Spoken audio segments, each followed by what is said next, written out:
You shouldn't expect yourself to get it absolutely perfect overnight, right? Right. That's just not happening. A lot of people, when you say the word financial independence, they think that means getting to a point where they don't have to work anymore. And for the vast majority of people, that is so completely out of their grasp that they say, why are we even talking about this? That goal might be there for some people, particularly in retirement, but that's not the goal of independence.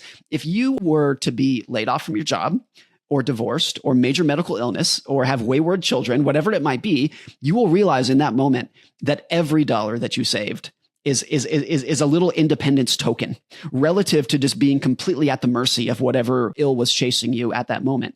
And you realize that maybe not all the time, but maybe twice a decade in your personal life or in the broader economy, whether it's the 2008 financial crisis or COVID lockdowns, something will happen where you realize that being at the mercy of the vicissitudes of life and natural volatility in the economy can be brutal if you don't have some level of independence to counter it.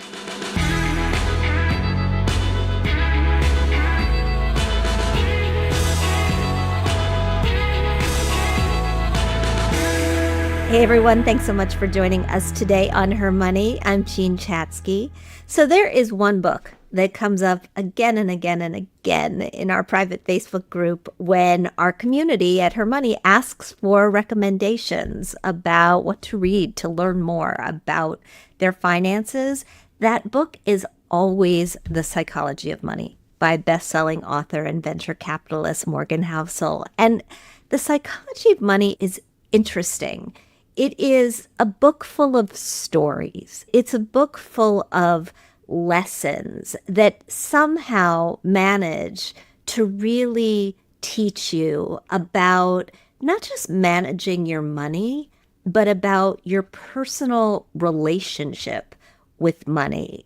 Morgan describes the psychology of money as being focused on how we grow wealth. And he is back with a new book called The Art of Spending Money.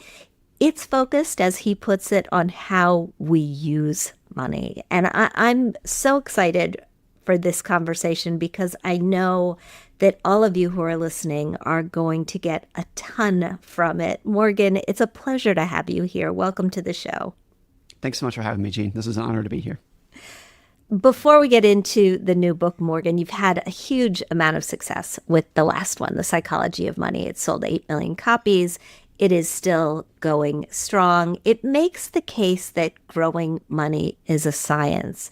But in the new one, you make the case that spending money is an art. Why the distinction? Well, Jean, I think the biggest distinction is, what works for me financially, how I should save, how I should invest, how I should spend my money might not work for you, and vice versa, and that we are all different.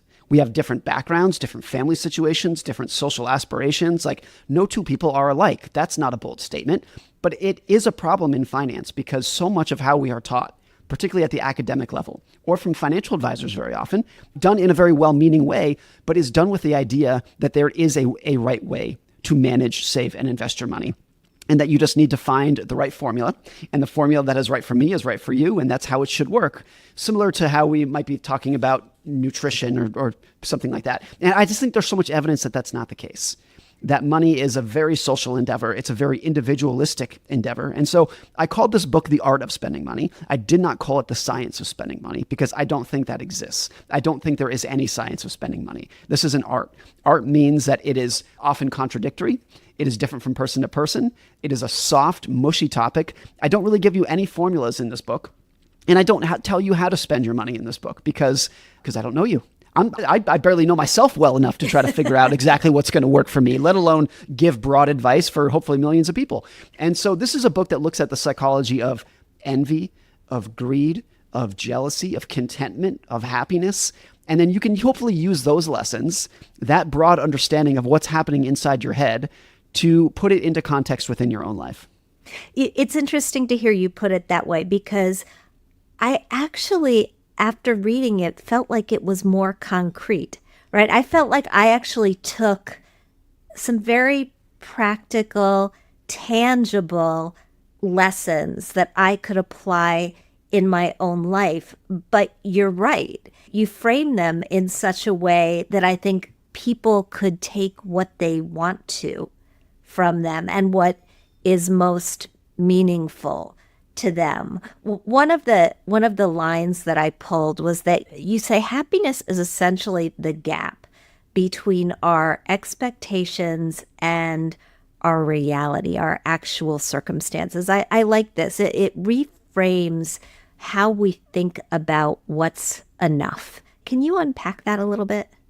Yeah, I think you could use that same equation for wealth, that wealth is what you have minus what you want.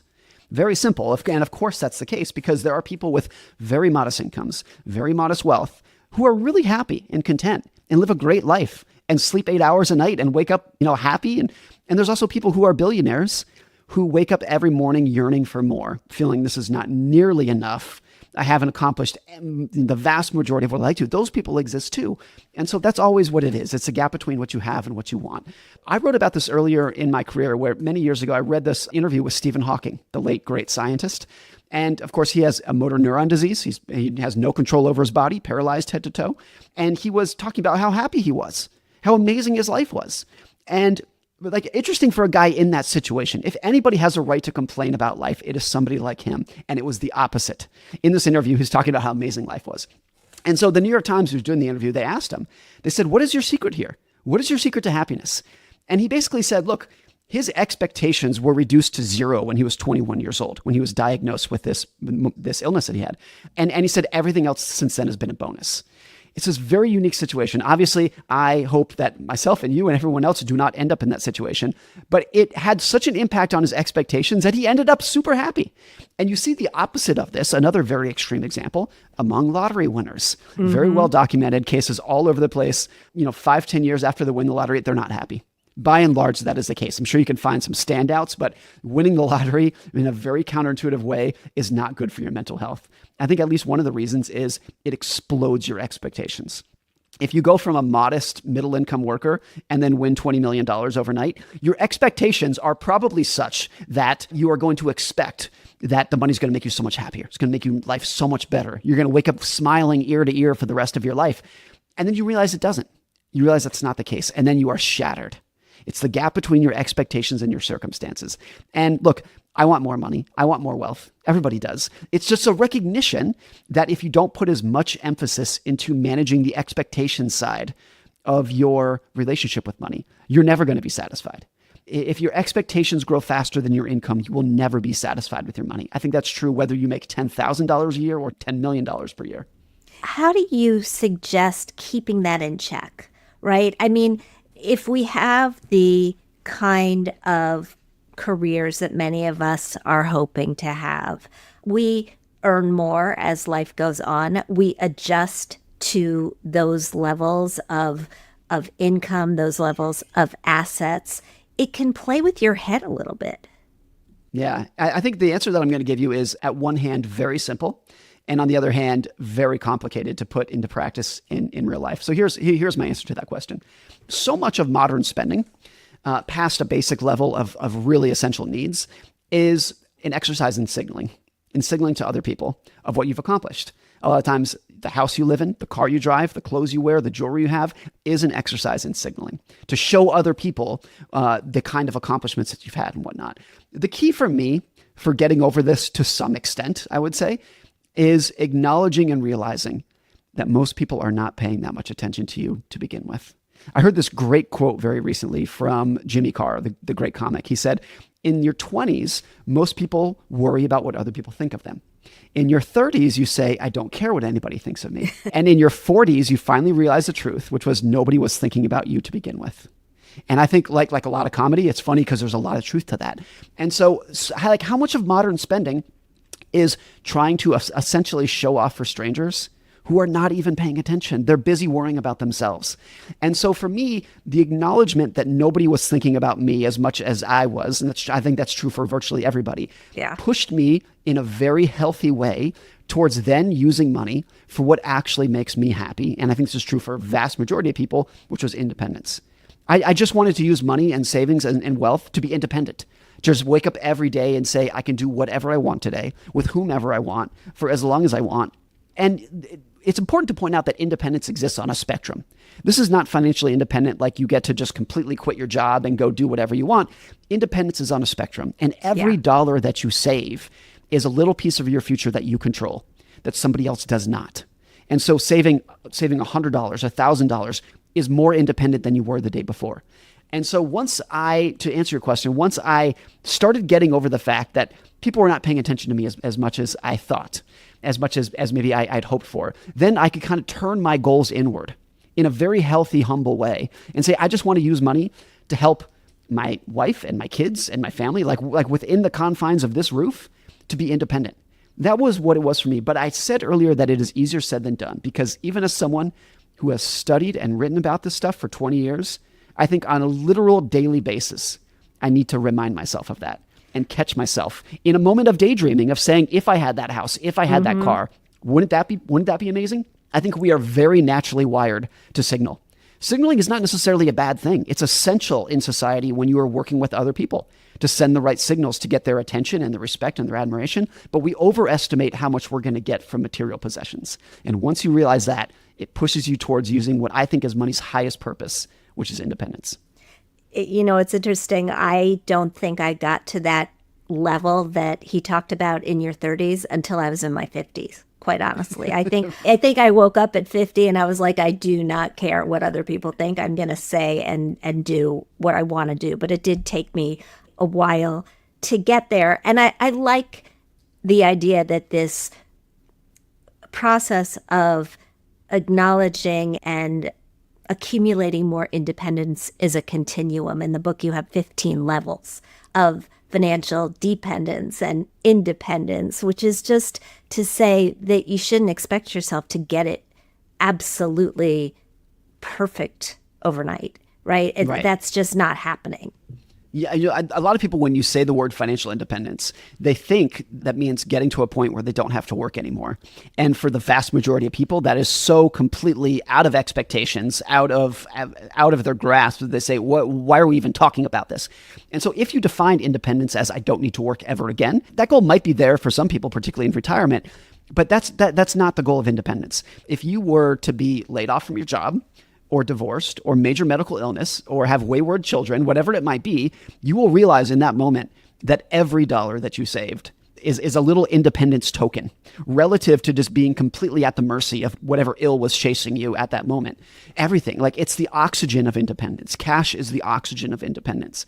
And you realize that maybe not all the time, but maybe twice a decade in your personal life or in the broader economy, whether it's the 2008 financial crisis or COVID lockdowns, something will happen where you realize that being at the mercy of the vicissitudes of life and natural volatility in the economy can be brutal if you don't have some level of independence to counter it. I've been thinking a lot about Jonathan Clements lately. Jonathan Yes. Clements, the amazing personal finance writer. He lived a few blocks from me here in Philadelphia and just died at a ridiculously young age. Our friend Michelle Singletary wrote a column about him in the Washington Post talking about how he was still a saver in the last year of his life because he felt like, why would I be spending my kids' money? Why would I be spending my wife's money? And told a story about how he could bring himself to spend $1,000 to upgrade his fare from the U.S. to Europe to a lie flat seat, but $3,000 he was absolutely not gonna have that. And I think that it's all wrapped up in mortality. It's all wrapped up in this idea that we only have so much time to do these things in life, and that's a big factor in how much happiness and independence it brings us. Yeah, and Jonathan was an absolutely wonderful human being. And this is slightly off topic, but he was diagnosed with his brain cancer, I want to say 18 months ago, if I'm getting that a little bit wrong. It was roughly that time distance. And publicly, he was very open about it online, and I've never seen someone handle it with such grace. No. And that's, of course, not to discount what he and his family went through, but he was just an incredible person right to the end. So he will be very much missed in this community. I have one thing that comes to mind when you said that. When I was a teenager, one of my first jobs was working at a ski resort in Lake Tahoe. And I had a coworker who was a little bit older than me. Maybe he was mid-20s. And at the time, he had $25,000 in credit card debt from ski trips that he had taken all over the world. And I remember I was raised by parents who were they're big savers and anti-debt. And that's so when I was, 18 or 19, that was my philosophy too. And I gave him so much grief. Like, you idiot. I can't believe on credit cards. I can't almost daily. I just couldn't fathom that mindset that he was doing to take these ski trips all over the world on his credit cards. And the very tragic punchline here is when he was about 30, he died in a ski accident. Oh. And I remember at that moment very quickly saying to myself, I'm so glad you took those trips. I am so, so glad you took those trips and got to live in your very brief period here. And I don't know what the takeaway from that is, because I don't think people should live day to day thinking they're going to die at age 29. It's usually not a very good mentality. But it is, I think the only way to really think about financial risk is the framework of what are you going to regret at some very later period in your life. And the truth is, of course, we don't know when that later period is going to be. Right. Nobody has any idea. But that's the way to think about risk. It is not so simple as to say live for today or save for tomorrow. That's not bad advice. But everyone is going to have a different level of that. And I've thought about this for myself, also a very morbid way of, I've been a big saver for my entire life. And if I, very similar to Jonathan recently, were facing the end of my life tomorrow, I would not have any regret whatsoever about being a saver, because like Jonathan, I would take so much pleasure knowing that my wife and kids are going to be okay because I saved that money. And I would have so much guilt if I had just blown it all on a bunch of fancy stuff for myself and left them with nothing. So it's different for everybody. There is no formula on how to do this, but the broad idea of having a good sense of what you're going to regret at some point in the future. Jerry Seinfeld said, long-term thinking is empathy with your future self. And I think that's a good way to frame it. You want to have empathy with you in the future and understand what you're going to look back on and say, I wish I did that differently. It's a very difficult thing to do, to even envision who that person is going to be. They're such a stranger, but if you can put yourself in that headspace, it's incredibly valuable. You frame it another way in the book, though, too. You make this point, and there's a lot of research on money and happiness and what actually works and what actually doesn't. Daniel Kahneman won a Nobel Prize for his work where he basically said, okay, $75,000 is enough to make you happy. It was a while ago. It's not as much money as it once was. More recently, Matthew Killingsworth at Penn has done some updated work on money and happiness. And you make the point that when we spend money in ways that does manage to make us happy, it usually happens in indirect ways. Can you talk about what that means? Yeah, just to give one broad example of this to make the point. If you ask the question, will buying a big fancy house make me happier? The answer might be yes. But I think the reason the answer is probably going to be yes is if it makes it easier to have your friends and family over for dinners and barbecues and whatnot. So that might make you happy. But the acknowledgement there is that the friends and the family are what are making you happy, not necessarily the house. So to take a very extreme example of this, if you had the big fancy mansion, but your kids despised you, you're in poor health, your community hates you, you have a rotten conscience, you don't sleep very well at night, is that person happy? Of course not. Like, absolutely not. But if you are someone who lives in a decidedly middle-class house and you are married to your soulmate, your kids adore you, your community adores you, you are in great health, you sleep 8 hours a night, that person is obviously going to have a pretty great life, a wonderful life even. And so it's not to say that material things cannot make you happier. They absolutely can. But it's usually because it's a conduit into giving you something that is much more meaningful in your life. And so I think a lot of people, the reason that travel can make you happier and give you a better life is oftentimes you need to get up and go somewhere else in order to detach from the grind, the rigmarole, the monotony of your normal everyday life. It's not necessarily that going to Hawaii makes you happy, even though it's a beautiful place. But oftentimes, at least this is true for me, I feel like I need to do something like that in order to detach from work and my social responsibilities around here. Like, you have to go somewhere else to get that. And then once you do that, you can spend uninterrupted quality time with your friends, your family, whoever it might be. And that's at least part of the reason that travel can be so great.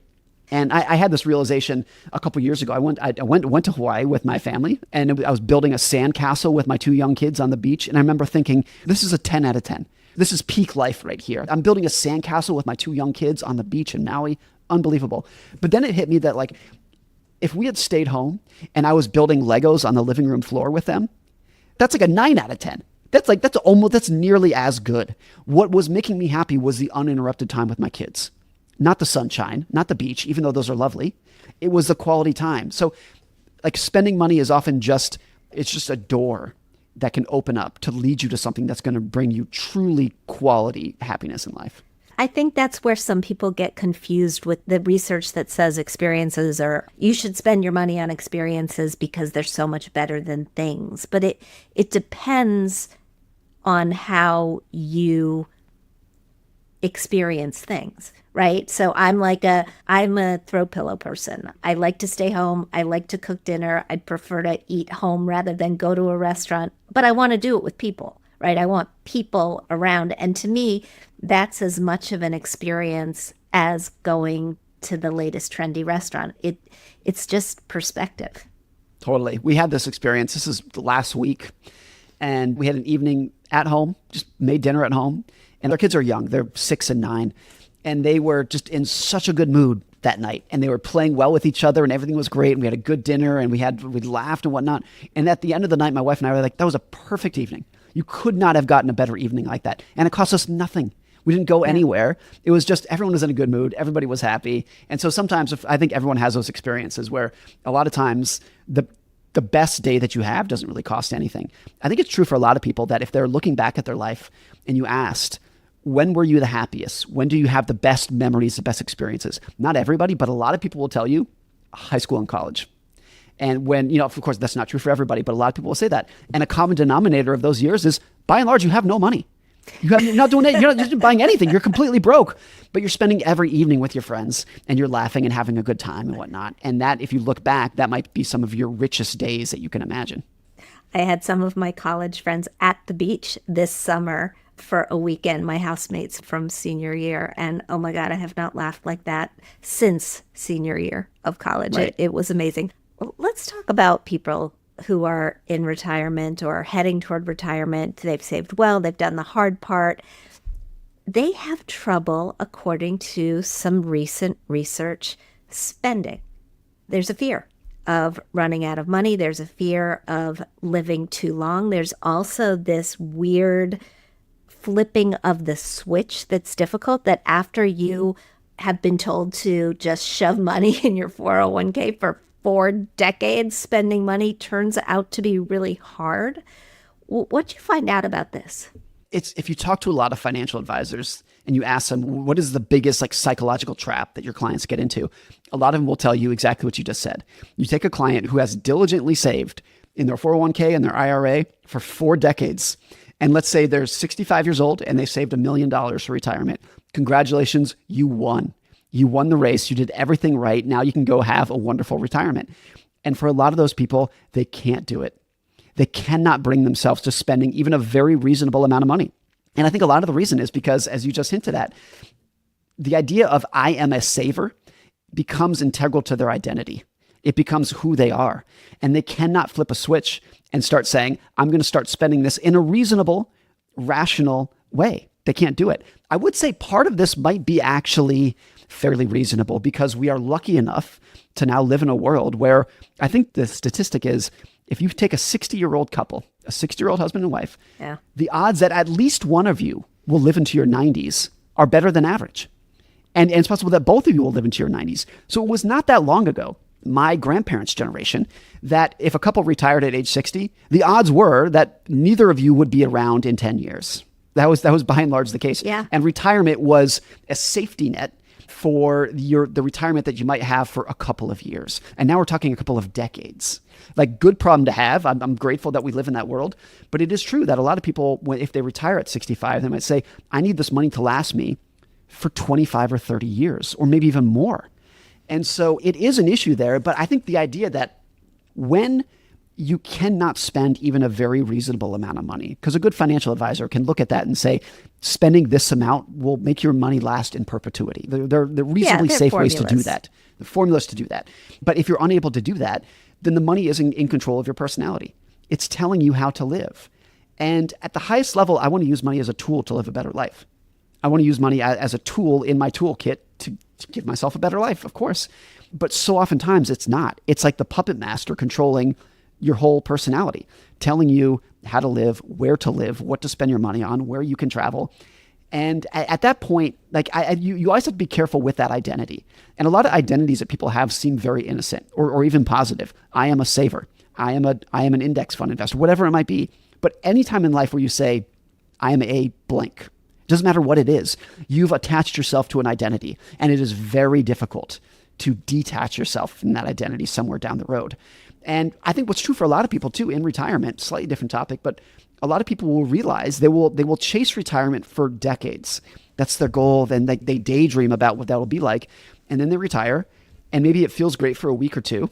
And they wake up 2 weeks later and the feeling that they have is some version of boredom.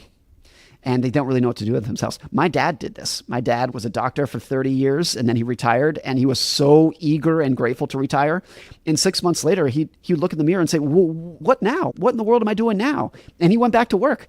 And so I think a lot of people, the truth is what they want to do in life is, even if you are financially independent and you wake up every morning and you say, I can do whatever I want. The truth is what you want to do is be useful and productive and add some value into the world. That's your identity. And completely detaching from work, some people do it with a lot of grace and handle it no problem. And they backfill their lives with activities and social engagements and it's no problem. A lot of people really struggle with it. And so, there's no formula on how to deal with that because everyone's different. And for some people, if you're doing like a manual labor job or whatever it might be, like getting out is really essential.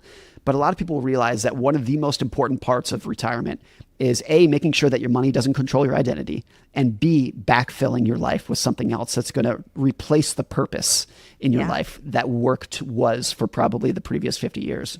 That's the formula that you lay out in the book, that the simplest formula for a nice life is independence plus purpose. And I think it's true at all stages.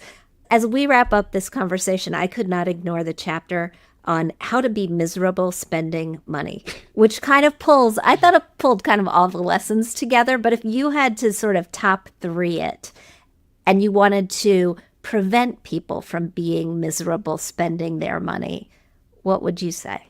I would say number one, attach your expectations to the rest of society. So wake up every morning and open up Instagram and scroll through it and say, if I am not as seemingly pretty and happy and rich and successful as everybody in this feed, I'm a failure. And of course, that's giving you the worst advice possible. Of course you are. Yes. Sometimes that's what drives it home for. And I think the irony is a lot of people do that. A lot of people literally do just that. Number two would be assume that money will solve all of your problems. If you wake up in the morning and you feel kind of empty, you feel anxious, you have problems in your life, assume that if only you had more money, those problems would go away. It's a very dangerous assumption to make. And it's not to say that money cannot give you a better life. Of course it can. But it is too easy to assume that is the solution to all of our problems. It's too easy to think that it's a magic pill, a silver bullet that's going to solve anything. And a lot of people will chase money assuming it will solve problems that it will have no impact on when they should have been working on something much differently in their life. That's the second. The third, I would say, is form your goals and your expectations outside of the roof of your own house. As in trying to say, who can I impress? Whose attention can I get? Can I get the attentions of strangers? Versus saying, how can I use money as a tool to live a better life within the confines of my own roof? And I think you have to be humble to almost the point of selfish, I would say, even if that's probably the wrong word when you're forming your goals. I want to use money to give me a better life for myself and my wife and my 2 kids and my parents and maybe 3 of my friends. And that's pretty much it. Because those are the people whose attention I care about. There's a great Warren Buffett quote where he says, success in life is when the people who you want to love you do love you. When the people who you want to love you do love you. And that excludes 99.999% of other people who are not paying attention to you to begin with. Morgan Housel, the book is The Art of Spending Money. It's fantastic. I was lucky enough to be able to get an early read. So thank you so much for that. And thank you for being here. Thank you, Jean.